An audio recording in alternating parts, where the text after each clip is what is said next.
So good day guys, welcome back to the channel. Now to those of you that are yet to subscribe, if you are new and you have not yet subscribed guys, make sure you do what to click on the subscribe button.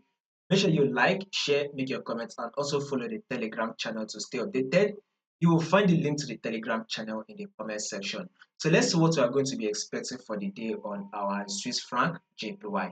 So first thing first, if you take a look at our trend on our Swiss franc JPY, you can see that our trend on Swiss franc JPY is in an uptrend move. It is very clearly a bullish move, right? Now, if you take a look at it from here, if this is our seen as our higher high, this is our higher low. Market was able to push on to form another higher high, and this is the higher low. Market then was able to push up again to form a new higher high, and this is the higher low, right?